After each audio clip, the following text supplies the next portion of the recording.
should have a union. Everybody should join a union. And if there's one thing that we know, we're just workers, right?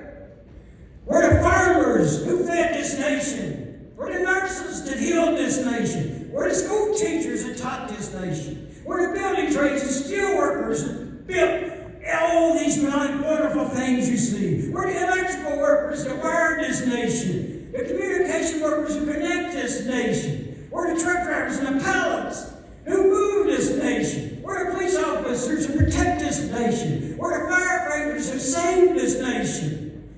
And we're the coal miners of this nation and the bullet makers of this nation who energize this nation. And we have a right